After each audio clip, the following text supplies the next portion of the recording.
Hello my dear friends and welcome back to my channel. Thanks for joining me today. It is a beautiful day here in Virginia and I have been outside all day long. I'm a little tired, a little bit fatigued, but so happy about the sun.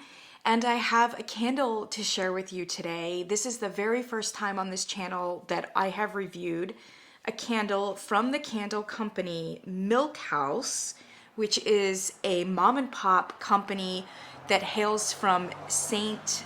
Ansgar, I think it's Ansgar, Iowa. So Midwest, we're going to the Midwest here. The candle in question is Plumberry and Basil. And this is a little baby candle. I believe they call this a farmhouse candle, a Mason farmhouse, and they come, this is a 13 ounce, and then they also come in a larger 26 ounce. The 26 ounce may have a double wick. This one has a single, as you can tell.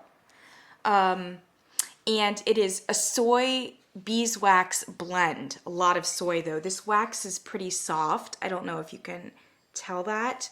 And it does leave residue on the sides, but that's very typical of like a wax kind of formula. I was not aware of these candles or this candle company. I, like many of you, encountered them in Marshall's because there has been a recent dump of Milkhouse candles, I would say within the last 2 months at TJ Maxx's and Marshall's, where if you go, you should probably be able to pick one up. And they had various different kinds of candles. I haven't seen this one at Marshall's or TJ Maxx, but I have seen a great deal of other ones, and I have purchased one of them from Marshall's. It's called Banana Bloom, so stay tuned. You will be seeing that review on this channel, but there was something for me a little bit evocative of a tropical moment with the green and the banana, and so I'm gonna save it till like a July and August because I think that that's the appropriate moment for one of those kind of tropical banana like fragrances, but I really like it. This one I actually bought off of Amazon, so you can get these off Amazon, and they have, you know, good offerings. They tend to be a little bit more discounted than the actual website. And I have to be completely honest with you, I sprang for this because randomly that day, I just got a really, really great price on this one and I liked the scent notes. I think I got it for like $12 or $13. This will set you back $26.50 regular price. The large 26 ounces are $35.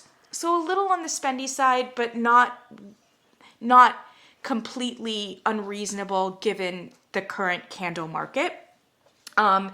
These are, it's a premium wax and it's like craft made by a couple. They're the founders, Janet and Eric, I think Sparrow.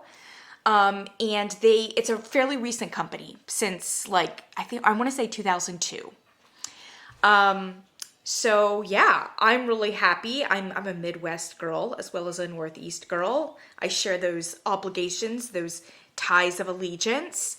So I'm really glad to see another Midwest company.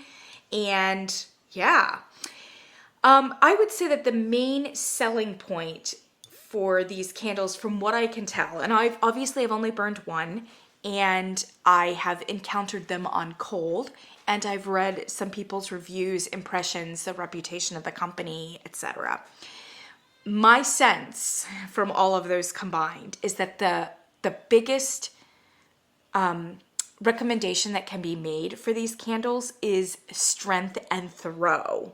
Strength and throw, which is impressive given that it is a soy beeswax formula. So most candle developers will tell you that there are pros and cons to all wax formulas. And a soy wax is going to burn cleaner. You're going to get less sooting, less discoloration, etc., than, for instance, a paraffin. But that the paraffin tends to have a better performance in terms of no residue on the glass. It's a harder wax. It's going to burn a little bit slower, and it's going to generally, it just carries scent in a better way than soy does. You have to work a lot harder to get soy to throw and to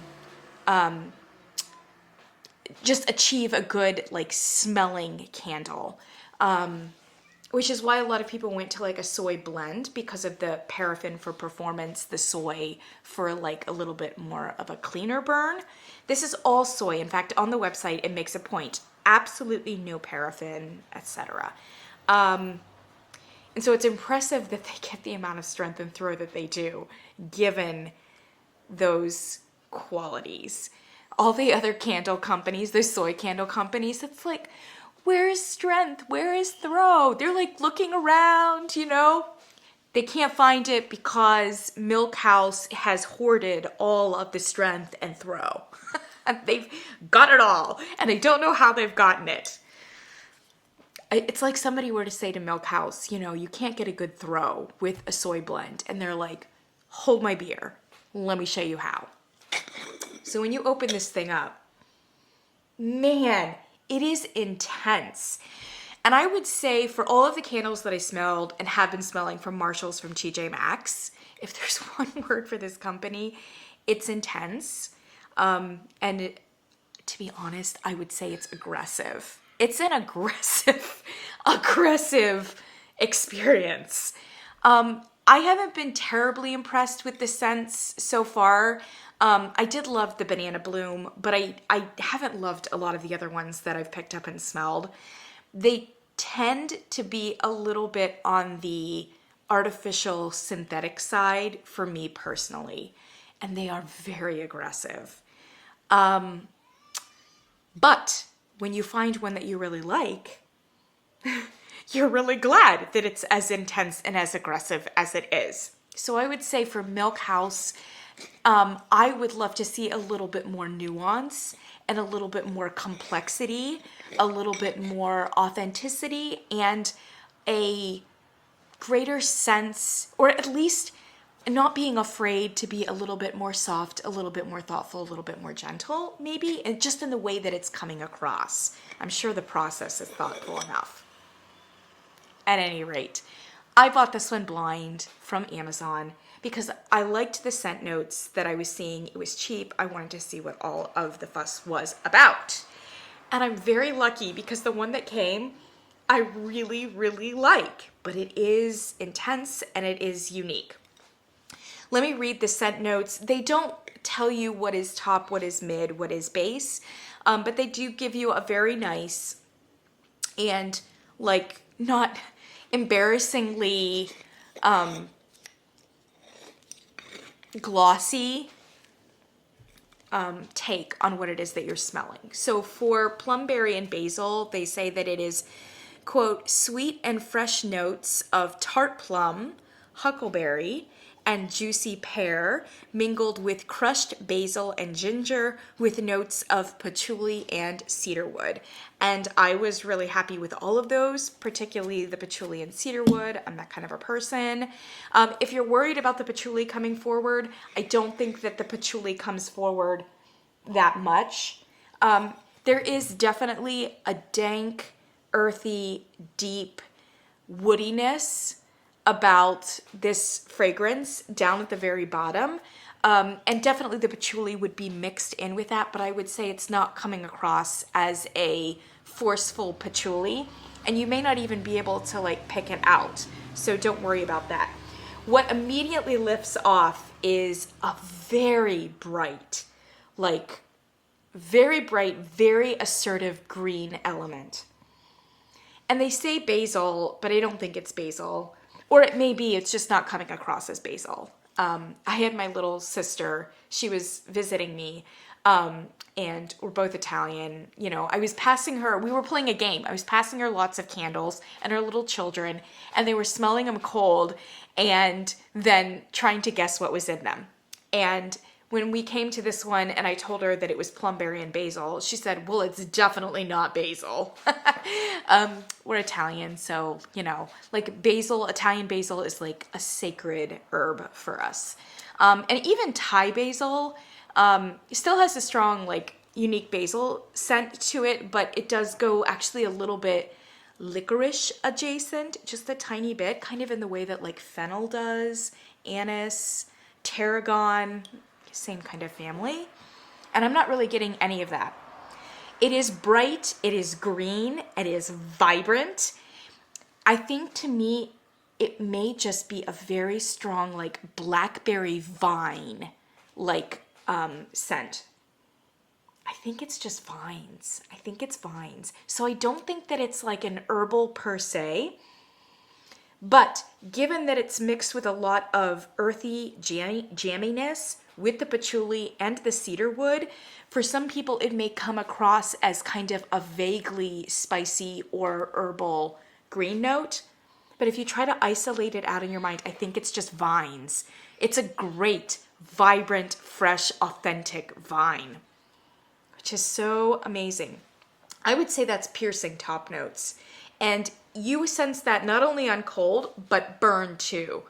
I mean, they are there, they are piercing, and I have to give them a lot of credit because, as I've said before, an authentic green botanical element, to get it to not only come across, but for it to amplify in your room over other elements, it takes a great deal of skill. And they've got it. So those are the top elements, almost a little coolness with that greenery. And then there's this deep, rich jamminess. And I would say that the jamminess is in that mid-range, right in here. So you've got the green element here, which is intense, and then you have the jamminess.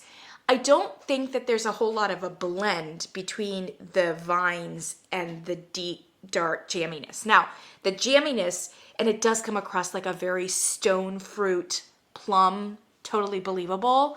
Huckleberry, possibly, because there is a berried jamness about it and a tartness. It actually reminds me a little bit of Voluspa, one of my favorite candles from Voluspa, although of course, like Voluspa, doesn't have a whole lot of a throw. One of my favorite candles that's a little bit of a sleeper for them is one called Santiago Huckleberry. I love it. And it actually reminds me of this middle berry section reminds me of that Voluspa candle in that it's, again, just like a really plush and lush jamminess combined with some other more earthy, woody, almost more masculine-like scent notes underneath. It's mixed perfectly. Those elements here, which is the cedarwood and the patchouli and the stone fruits and the jamminess, those all have a very smooth, continuous like scent story, scent affinity. They work well together, they make sense, they bleed, they blend into each other super well. The green vine makes sense because it fits the botanical of the fruit, but it kind of is a separate part of the candle. So there's really like almost a two-dimensional or two aspects to this particular candle. And the green element and the fruit element are really not blending together as scents. They're only blending together very well conceptually in that it makes sense to have vines with fruit, and there is like a botanical holisticness about having those two pieces together. Otherwise, it comes across as like kind of a bifurcated scent. Not only when you're smelling it cold, but when you have it in the room. Again, you've got those bright green, almost like a tart coolness in those green elements. I don't sense a whole lot of ginger in it. And then you've got plum and berries, and they're crushed and deep and dank with a woodiness and a deepness. It's super grounded. I love this fragrance. It is intense, and I would not say that it smells synthetic or artificial, but it comes super close to being a little on the candied side, Many of their fragrances go this way. Oh, super close. And it's in the sugar of the fruit element. It just almost goes candied. But somehow it stays on this side. And then the vines are lending it a freshness. For those reasons, I actually think this is like an all-season candle, because I can see you very nicely burning this in the fall for that patchouli, cedarwood, plum situation. It resonates particularly as an autumn-like fragrance, but the brightness of those blackberry vines, man, I mean, that's spring, if it ever was. Spring, summer, for sure. I've been burning it like, in March. I burned it mostly in March, and it was a great month for that. Because there was still like a coziness about those darker elements, but then there was the brightness of the vines that, that reminded me that spring was on its way. So I loved it there's something moody about that second half or 2/3 of the candle. It's a moodiness and a darkness, which is going to be especially great if you've got some cool weather in either the spring or in the fall. But I really think it's a very versatile candle given the range of those notes. Guys, the throw on this, can you believe it? This was at least a 7.5 or an 8 in my house. This filled my house. And it's a 13-ounce 1 wick in a mason jar. Incredible. I set this in my kitchen, on my kitchen counter, filled this house every single time I burned it. End of story, period. Where do I sign? This candle has better strength and throw than many, if not all, of my 3 wicks. From Bath & Body Works, from Kringle, the whole 9 yards. This goes the distance. If it is in any way indicative of the way that Milkhouse candles perform across the board, and I have good reason to think that, because I've read the reviews and I've heard what people are saying about them. Really amazing. What's more, despite the fact that it's a soy formula, this candle burns slow. I feel like I've burned this candle for like, it's gotta be up in the 60-hour range at this point. Like, I cannot believe that it looks like I've like barely burned it. It burns long and slow and clean. Now, I will tell you, the wicks that they're using, you get a lot of carbon residue, which I did not love. I kind of fished them out initially because it was marring like the wax, the white wax dimension of it. And then I kind of let it go. You are going to have to aggressively trim your wicks on these, no question.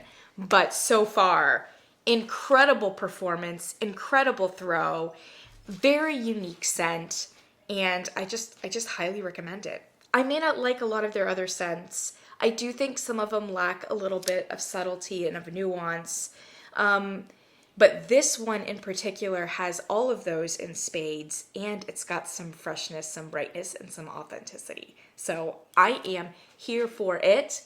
I will continue purchasing this candle in various different formats. By the way, they have more formats than this like mason jar. They've got like these really cute like creamery pails too, like with handles on them. Everybody likes those.